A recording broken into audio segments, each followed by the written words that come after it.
ఓం శ్రీ మహాగణాధిపతయే నమ. శ్రీ గురుభ్యో నమ. శ్రీ మాత్రే నమ. మాఘపురాణం 27వ అధ్యాయం. సులక్షణ మహారాజు కథ. కృష్ణమద మహర్షి జహ్నుమునితో ఇలా అన్నాడు. జన్మ సంసారము అను సముద్రాన్ని దాటనక్కర్లేని సాధనమే మాఘమాస వ్రతము. దాని ప్రశస్తిని వెల్లడించి మరి ఒక కథను వినుము. పూర్వము ద్వాపరయుగమున అంగదేశమును పాలించు సులక్షణుడు రాజు కలడు. అతడు సూర్యవంశమును జన్మించిన వాడు. బల పరాక్రమములు కలవాడు. ప్రజలను చక్కగా పరిపాలించేవాడు. వానికి 9 భార్యలున్నను సంతానం మాత్రం లేదు. రాజులందరినూ వానికి సామంతలే కప్పములు చెల్లించుచున్నను సంతానం లేదని విచారం మాత్రం రాజునకు తప్పలేదు. నేనేమి చేసిన కులవర్ధనుడొక పుత్రుడు జన్మించును? పెద్దలు పుత్రులు లేని వానికి, దరిద్రునికి, కృతజ్ఞునకు, వేదహీనుడగు విప్రునకు సద్గతి లేదని అంటారు. పుత్రులు లేని నేను మహర్షుల ఆశ్రమునకు పోయి అచ్చట పెద్దలను ప్రార్థించినచో పుత్రులు కలుగుటకు వారేమైనా ఉపాయం చెప్పగలరేమో ప్రయత్నించి చూస్తాను అని నిశ్చయించుకున్నాడు. అనేక మంది మహర్షులు గల నైమిషారణ్యముకు పోవుటయే మంచిదని నైమిషారణ్యానికి వెళ్ళాడు. అచ్చటి మునులకు నమస్కరించి తన బాధను వారికి వివరించాడు.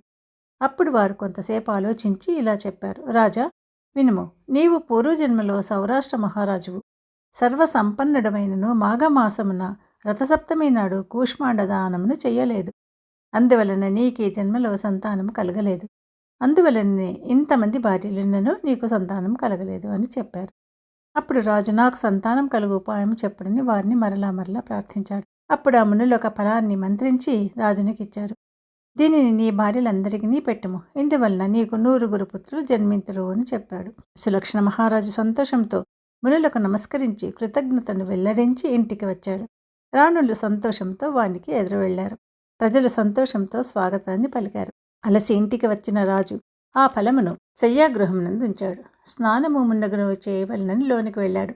ఆ రాజు చిన్న భార్య ఆ ఫలము దొంగిలించి తానొక్కతే ఆ ఫలమును తినింది. మహారాజు వచ్చి చూడగా ఆ ఫలం లేదు. సేవకులను రాణులను తర్కించి అడుగగా వారు తమకు తెలియదని చెప్పారు. తుదకు చిన్న భార్య తాను చేసిన పనిని చెప్పింది. ఆ పండుని నేనే తిన్నాను అని వెల్లడించింది. మహారాజు ఏమీ చేయలేక ఊరుకున్నాడు. కొన్నాళ్లకు ఆమె గర్భవతి అయింది. మహారాజు మునుల మాట ఫలించింది కదా అని సంతోషపడ్డాడు. చిన్న భార్య ఇలా గర్భవతి అవడం మిగిలిన భార్యలకు ఇష్టం లేదు. ఆమె గర్భం పోవుటకై వారెన్నో ప్రయత్నాలు చేశారు. కానీ దైవబలం వలన అన్నీ వ్యర్థాలయ్యాయి.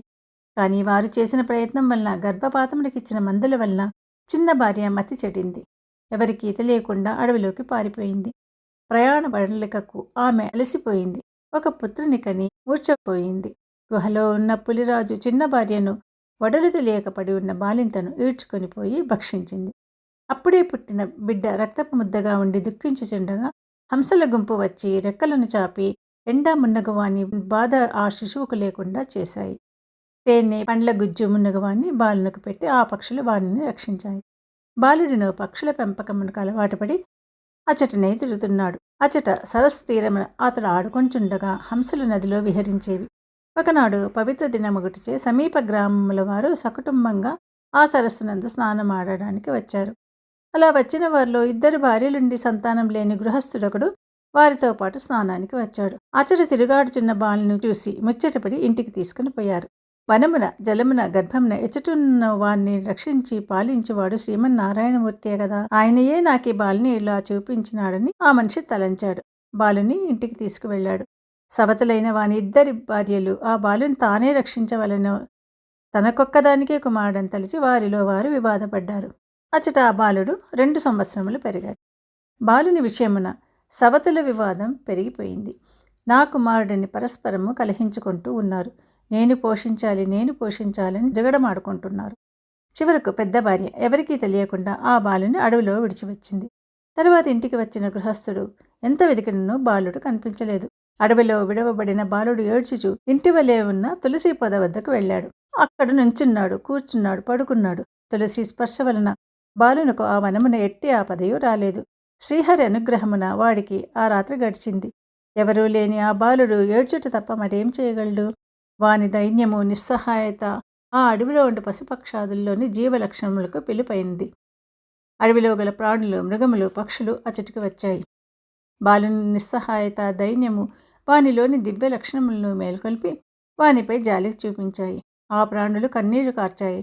ఒకరి భాష మరొకరికి తెలియని రాజకుమారుడు పశుపక్షాదులు ఇట్టు సహానుభూతిని అందినప్పుడు మరి ఒక మానవుడున్నచో వాడెంత దుఃఖించినో కదా. అట్లే బాలుడును పక్షియో మృగమయో అయినప్పుడు వాడు కూడా దుఃఖించదురు కదా. పరమేశ్వరుని అంశగు జీవాత్మ మూలము ఒకచోట నుండి దేవుడి నుండి వచ్చినది. అది ఏ దివ్యత్వము. కానీ విచిత్రమేమనగా బాలునికి తన జాతిదే అయిన ఆ స్త్రీ వలన ఆపద వచ్చింది. ఆ విప్రుని మొదటి భార్య. ఆమెలోని దివ్యత్వము లోపించింది. సృష్టి విచిత్రమని అనుకుంటే తప్ప మనకే సమాధానము తోచదు. ఇది ఏ భగవంతుని లీల. అట్లు వచ్చిన పక్షులు మృగములు బాలునిపై జాలిపడ్డాయి. పక్షులు ఎండ వానిపై పడకుండా రెక్కలతో నీడను కల్పించాయి. తమ విచిత్ర రూపములతో వాని మనస్సును శోకం నుండి మరల్చాయి. మృగములను తేనె, మగ్గిన పండ్లు వంటి ఆహారములను వాడికి తెచ్చి ఇచ్చాయి. ఈ విధముగా మృగములు పక్షులు వానికి తాము చేయగలిగిన ఉపచారములు చేసి వాని దుఃఖమును మాన్పించి తమ ఉపచారములచే వాని ఆకలిని తీర్చాయి. బాలుడు తులసి పొదలో ఉండుట, తులసిని చూచుట, తాకుట, పున్నగు పనులను అతర్కితముగా చేయుటచే పవిత్ర తులసి దర్శన స్పర్శనాదుల వలన దైవానుగ్రహంను అతడు పొందగలిగాడు. తన జాతికి చెందని పశుపక్షాదుల సానుభూతిని, ఉపచారములను పొందాడు. ఆ బాలుని పూర్వజన్మ సంస్కారం వలన ఇట్టి సానుభూతిని ఇతరుల నుండి పొందగలిగాడు. అప్రయత్నంగా వాని నోటి నుండి కృష్ణ, గోవింద, అచ్యుత మున్నగు భగవన్నామముల ఉచ్చారణ శక్తి కలిగింది. అతడా మాటలనే పలుకుచు తులసి పొదలో వసించుచు ఆడుకొనుచు కాలం గడపసాగాడు. అడవిలోనున్న తులసియే దీనుడైన ఒక బాలునికి అట్టి దయను పశుపక్షాదుల ద్వారా చూపింది. అట్టి తులసి మన ఇళ్లలో ఉండి మనచే పూజింపబడిన మనపై ఎట్టి అనుగ్రహం చూపునో విచారింపుడు. తులసి మన ఇంట ఉండుట వలన, మనము తులసిని పూజించుట వలన మనకు దైవానుగ్రహం కలిగి మరెన్నో ఇహపరలోక సుఖములను అందవచ్చును. పాపములను పోగొట్టుకొనవచ్చును. భగవద్ అనుగ్రహమును మరింత పొందవచ్చును. రాజకుమారిని పూజ, శ్రీహరి అనుగ్రహం. సులక్షణ మహారాజు గర్భవతియగు తన భార్య ఏమైనదో తెలుసుకునవలనని సేవకులను పంపి వెదికించాడు. ఆమె జాడ తెలియలేదు.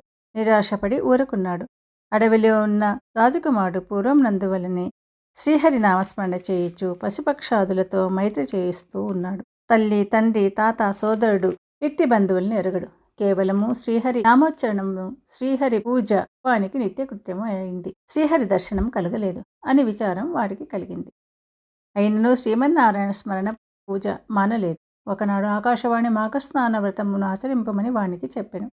రాజకుమారుడును ఆకాశవాణి చెప్పిన మాటలను అనుసరించి మాఘస్నానము, పూజ మున్నగువన్నీ ప్రారంభించాడు. మాఘ శుక్ల చతుర్దశి నాడు రాజకుమారుని పూజాంతమున శ్రీహరి వానికి దివ్య దర్శనం ఇచ్చాడు. శుభమును కలిగించే బాహువులతో బాలుని కౌగలించుకున్నాడు. ఓ బాలక, నా భక్తుడు అయిన నీకు వరమిత్తును కోరుకొమ్మన్నాడు. బాలుడు నాకు నీ పాద సాన్నిధ్యము చిరకాలము గ్రహింపమని కోరాడు. శ్రీహరి, బాలక, నీవు రాజువై ఈ భూమిని చిరకాలము పాలింపుము. మాఘమాస వ్రతమును మానకము. పుత్ర పౌత్ర సమృద్ధి సంపదలను భోగభాగ్యములను పొందుము. నీవిప్పుడు నీ తండ్రి వద్దకు పొమ్ము. రాజువై చిరకాలము కీర్తిని, సర్వ సంపదలను, సర్వ సమృద్ధులను, సర్వసుఖములను అనుభవింపుము. మాఘమాస వ్రతమును మాత్రం విడువక చెయ్యుము. ఆ తర్వాత నా సన్నిధిని చేరమని పలికాడు. అచ్చట ఉన్న సునందుడను వాడు పిలిచి రాజకుమారిని వాని తండ్రి వద్దకు చేర్చమని చెప్పాడు. సపరివారంగా అంతర్ధానమయ్యాడు. సునందుడును రాజకుమారిని తీసుకుని సులక్షణ మహారాజు వద్దకు వెళ్ళాడు. రాజకుమారిని పూర్వ వృత్తాంతమును, శ్రీహరి అనుగ్రహమును వానికి వివరించాడు. పుత్రుని వానికి అప్పగించాడు. తన స్థానమునకు స్థానపోయాడు. సులక్షణ మహారాజు ఆశ్చర్యమును, ఆనందమును పొందాడు. కుమారునకు సుధర్ముడు అని పేరు పెట్టాడు. బాలుడు విద్యాబుద్ధులను పొంది పెద్దవాడైన తరువాత వానిని తన విశాల సామ్రాజ్యానికి ప్రభువును చేశాడు. వృద్ధుడైన సులక్షణుడు భార్యలతో వనమునకు వెళ్ళాడు. వానప్రస్థమును స్వీకరించి కొంతకాలమునకు మరణించాడు. వాని భార్యలను సహగమనము చేసి పరలోకమును భర్తను అనుసరించి తరలి వెళ్లారు.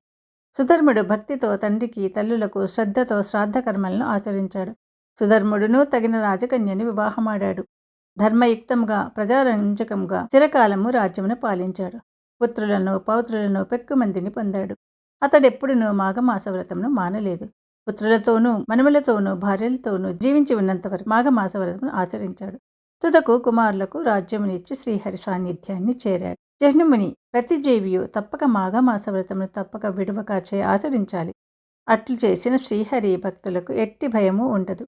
ఈ వృత్తాంతమును వినినవాడును విష్ణు భక్తుడై మాఘమాస వ్రతమును ఆచరించి విష్ణుప్రియుడై ఇహపరలోక సుఖములనంది శ్రీహరి సాన్నిధ్యాన్ని పొందుతాడు.